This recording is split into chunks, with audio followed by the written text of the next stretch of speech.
You can lose your country without ever even leaving it. That is the real immigration question. We talk about the economy, jobs, crime rates, and tax revenue, because those are the questions we are allowed to ask. But at its core, immigration is not about these numbers. It is about home, identity, a sense of belonging, and the fear that the place you grew up in will still exist on the map, but no longer feels like yours. People do not only live in economies, they live in worlds. A world is made of language, habits, faces, jokes, rituals, smells, buildings, manners, holidays, and the small things that nobody writes down, because everyone already knows them. Almost everywhere, people care about the place, culture, and habits they grew up with. If you want to see how real this is, look at immigrants themselves. Even when people choose to move to another country, they rarely become ruthless individuals. They often try to rebuild places of the world they left behind. They live near people from the same background. They open restaurants, shops, cafes, mosques, and temples, places where they can feel closer to home. They keep the language alive. They celebrate their festivals. They keep the food, music, dress, and symbols. They teach their children where they came from. A Chinatown, a Little Italy, a Turkish district, an Arab market. These are not accidents. They are human attempts to rebuild the world. And there is nothing strange about this. It is human. People miss home. They want familiarity. They want their children to know where they came from. Everyone understands this. So the deeper question is obvious. If everyone understands why immigrants miss the world they came from, why does the same attachment become suspicious when it comes from the people whose home is changing around them? It is enjoyable to experience foreign cultures and diversity when you do it as a tourist, or even when you choose to live abroad for a while. You try new food, listen to different music, meet people with different habits and values. Culture shock and even misunderstandings can be fun and charming when you experience them as part of an adventure. But that does not mean you want to become a foreigner in your own town. People may enjoy the experience of a Middle Eastern market while on vacations, but it does not mean they want one permanently in their neighborhood. A foreign culture can be beautiful, but it is still not home. The issue is not that other cultures are necessarily bad in themselves. The issue is that home is not supposed to feel like travel. Some people genuinely love high diverse global cities. That is real. But most people are not global nomads. Most people want to live in an environment they understand without effort, with familiar social codes, shared references, and a sense of attachment to the place itself. That desire is not hatred. It is one of the most ordinary human desires in the world. Let's imagine a small island community somewhere in the ocean. Maybe a bit poor, but coherent. People know each other. They share customs, memories, rituals, and a way of life. Then opportunity arrives. Investors want to build hotels, airports, restaurants, and shopping centers. With them would come international tourists, foreign managers, and imported workers. Tourists would fill the beaches. The locals would sell land, get jobs, and earn more money. Everyone would be richer. But there would be a cost. The island would no longer be organized around them. The music, the food, the buildings, the public spaces, even the manners of daily life would slowly be reshaped for outsiders.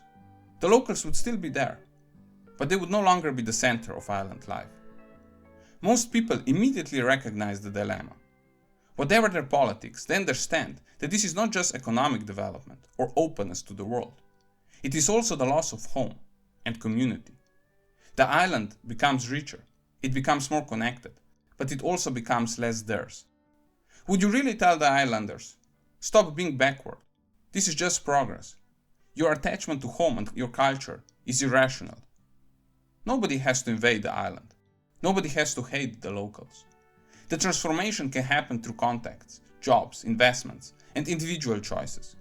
And still, the results can be that the people of the island lose the island as a home.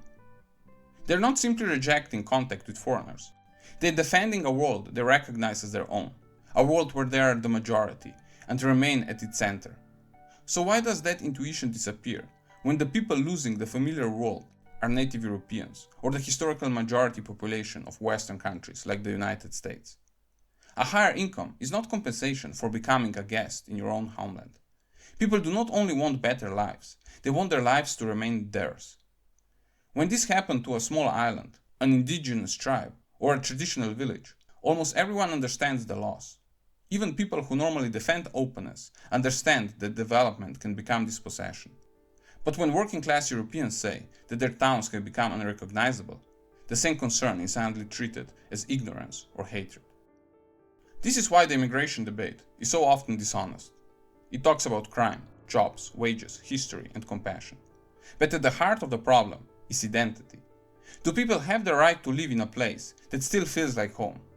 And this is the question modern politics tries very hard not to ask.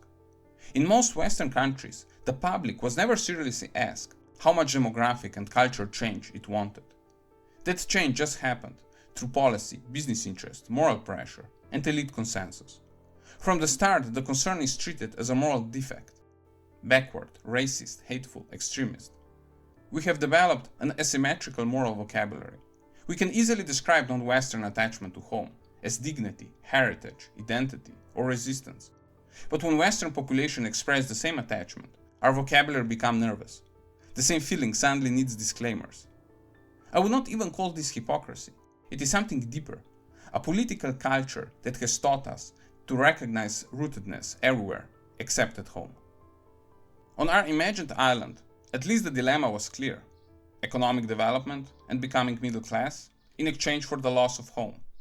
But what did the people in the West get in return? Countries like Britain, France, Germany, the Netherlands, Sweden, America were already rich and developed before mass immigration. They already had a large middle class, public order, social trust, and a sense of national continuity. So what exactly did ordinary people get in return for the transformation of their towns and neighborhoods? After a generation of mass immigration, are ordinary people in the West really living substantially better? The benefits are talked about from the far: GDP, growth, labor supply, tax revenue. But the costs are lived daily and locally. The school changes, the street changes, the language changes, the feeling of home changes. Maybe GDP is higher, maybe some services are cheaper, and employers get a larger labor force. But for many people, the benefits are not obvious. The costs arrive in their neighborhoods. The benefits remain promises. Crime so often comes up in the immigration debate. Statistics are used, challenged, or misused to prove either side's point. But this debate misses the real point. There is a stereotypical image of immigrants: group of young men hanging around in public spaces, street disorder, harassment, gangs, park and stations that start to feel unsafe. But there is also the opposite image: quiet, culturally reserved, hardworking, no trouble. But even the best case version does not remove the identity question. Bad migration creates anger quickly. Good migration creates transformation quietly. Crime statistics often become the socially acceptable language for a deeper grief, the feeling that home is disappearing. People see the hometowns change irreversibly, without anyone really asking them what they wanted. They become more careful in parks, stations, and streets they used to walk through without thinking. Maybe some of this fear is exaggerated, and not always rational in every detail. But how a place feels matters.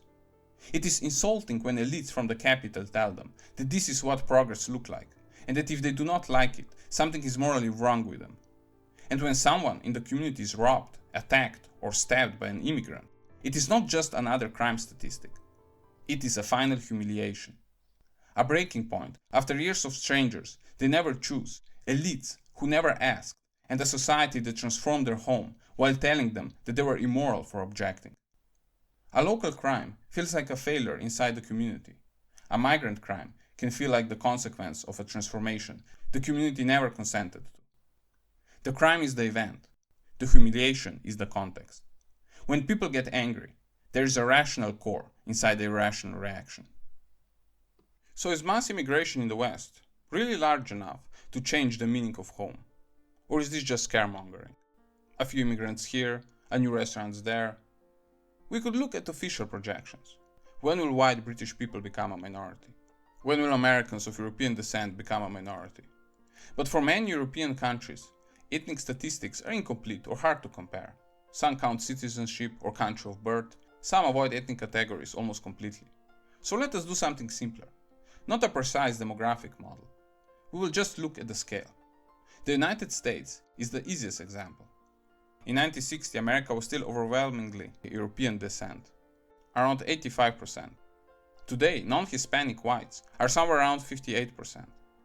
This is not a small change. This is a civilizational change inside one lifetime. In Western Europe, the direction is similar.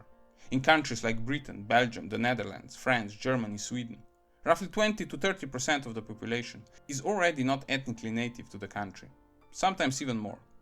Around 10 to 20% of the population is now of non-European background. Now let us make a rough simplification. Looking at the broad trends of the last few decades, the ethnically native share in many of these countries have fallen by roughly 4 to 5 percent points per decade.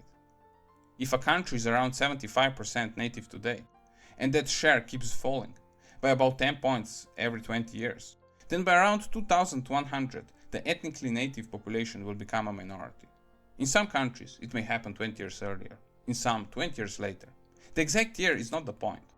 Basic statistics and simple arithmetic already show us the scale of the transformation. By the end of this century, Western countries could look and feel irreversibly different. Even in Europe itself, native Europeans will become minorities in their own countries. White British people have already become a minority in London, the capital of Britain, for almost 2 decades. The fear of becoming a minority in your own home is not some wild fantasy.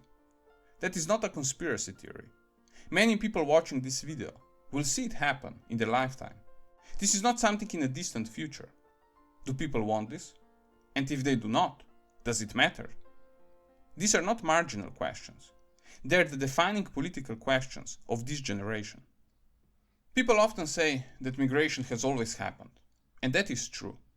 The Anglo-Saxons came to Britain. Other peoples came before them and after them. Populations moved, mixed, conquered, and replaced each other through history. But these changes were traumatic for the people already living there. For the native Celtic Britons, the arrival of Anglo-Saxons was hardly a story of cultural enrichment. The 6th century British writer Gildas described it through fire, slaughter, slavery, and exile. But we do not need to project the past into the present and claim the mass immigration to the West will end in some cataclysm, civil war, expulsion, or genocide. We can imagine it ending peacefully, and perhaps in a way that is even more pathetic. At the end of the century, most native Europeans could live in the countryside and in small rural towns, enclaves where they still form local majorities. Tourists from East Asia arrive with their cameras and take photos of old castles and cathedrals. They visit local villages where European children perform traditional dances and songs for visitors. Native Europeans can still live decent lives. They run hotels, restaurants, and small tourism businesses. Perhaps their heritage is specially protected and celebrated by the state. But they have become a cultural curiosity in their own land. The country still has the same name, but it is no longer their world. You can lose your country without ever leaving it.